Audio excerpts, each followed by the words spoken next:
আজকে যে মিছিল হয়েছে আরামবাগে বিজেপির, সেই বিজেপিতে জমায়েত নিয়ে একটা চর্চা শুরু হয়েছে রাজনৈতিক মহলে, যদিও এই জমায়েত, এই ভিড় এটাকে খুব একটা আমল দিচ্ছে না তৃণমূল কংগ্রেস। আরামবাগের তৃণমূল কংগ্রেসের যিনি ব্লক সভাপতি স্বপন নন্দী, তিনি পরিষ্কার বলছেন শাস্ত্রী বিধানসভা থেকে লোকজন নিয়ে এসে এই লোক, এটা এমন কিছু ব্যাপার নয় এবং গণতান্ত্রিক পদ্ধতিতে যারা যে কেউ মিছিল করতেই পারেন, সেখানে এইটা একটা বিরাট ভাবনার কিছু নয় এবং তার মধ্যে যারা এসেছিলেন তাদের মধ্যে বাজনদার রয়েছেন, বাইরে থেকে এসছেন, সুতরাং সেখানে কি এমন ভিড় হয়েছে এবং ফাঁকা ফাঁকা করে লোকজন হাঁটছেন, সেখানে এমন কি ভিড়। গতকাল যে কর্মসূচি তারা নিয়েছিলেন সেখানে মানুষের প্রচুর জমায়েত ছিল এবং সেখানে তাদেরকে অনেকেই আশীর্বাদ দিয়েছেন, ফুল মালা ইত্যাদি ইত্যাদি সমস্ত কিছু দিয়ে প্রার্থীকে বরণ করে নেওয়া ইত্যাদি বলতে চাইছেন স্বপন নন্দী। পরিষ্কার কথা, এক কথায়, যে বিজেপি ঢাকঢোল পিটিয়ে যে আজকে শোভাযাত্রা করেছে, মিছিল করেছে, সেটাকে খুবই তুচ্ছভাবে দেখছে তৃণমূল কংগ্রেস। কিন্তু বিজেপি নেতারা কি বলছেন? আমার সঙ্গে ফোন লাইনে রয়েছেন বিমান ঘোষ, বিজেপি নেতা।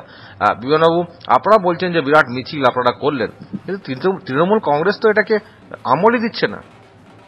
প্রথমে আমার সকল দর্শক নমস্কার।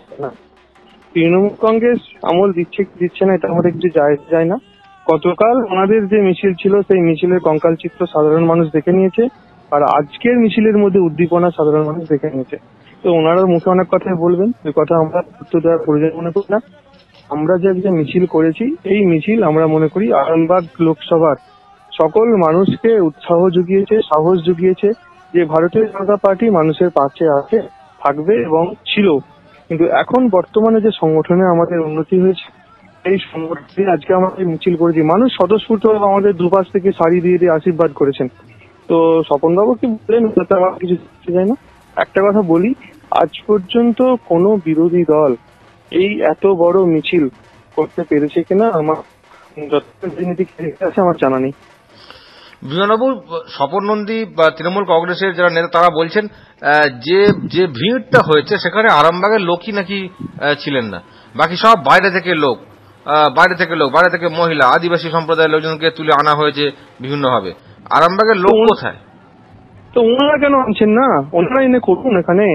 উনি কি বলছেন বললাম না, কিছুই যায় না। আমরা আমাদের আরামবাগ লোকসভার, আরামবাগে যে আমাদের মানে মূল কেন্দ্র আরামবাগে আমরা মিছিলটা করেছি। এই মিছিলের মধ্যে অভিনব জিনিস প্রচার মূল ব্যাপার হচ্ছে প্রার্থীর সমর্থনের প্রচার, ঠিক আছে? তো সেই বেশে আমরা কিছু বাজনদার করেছি, যাদেরকে বাজনদার করেছি তারাও বিজেপিই করে, তারা এখানে এসেছে, তারাও বিজেপির কর্মী সমর্থক কেউ না কেউ। তো একটা কথা মাথায় রাখবেন, স্বপনবাবু নিজেদের দলকে নিয়ে একটু বেশি ভাবুন, বিজেপিকে নিয়ে বেশি না ভাবলেও হবে। বিজেপির কাজ করে যাবে, স্বপনবাবু বললেও করবে, না বললেও করবে। সিপিআইএম প্রার্থী, যিনি ঘোষিত প্রার্থী শক্তিমোহন মালিক, তিনিও বলছেন যে আমি যখন বাইরে যাচ্ছি প্রচারে গেলে বিরোধীদের একটা পালস তো বোঝা যায়, কিন্তু মানে মিছিল বা মিডিয়ার প্রচার হলেও একেবারে ডোর টু ডোর যাচ্ছেন প্রচারে, সেখানে নাকি বিজেপির কোনো পালস বুঝতে পারছেন না, যেটা আপনারা বলছেন যে আপনারা জয় নিয়ে আশাবাদী। সেখানে সিপিএম বলছে যে এরকম তো কোনো পালস, এরকম কোনো ওয়েভ আমরা বুঝতে পারছি না।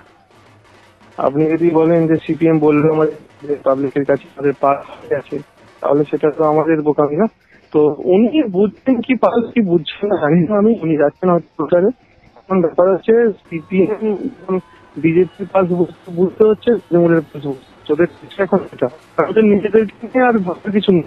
নিজেরা তো সাইন বোর্ড হয়ে গেছে, এখন বিজেপির পালস বোঝার চেষ্টা করছে, ওইদিকে তৃণমূলের পালস বোঝার চেষ্টা করছে। তো ওনারা মধ্যে থাক, ওনারা দেখুন তৃণমূল বিজেপির রাইট এটা বলার।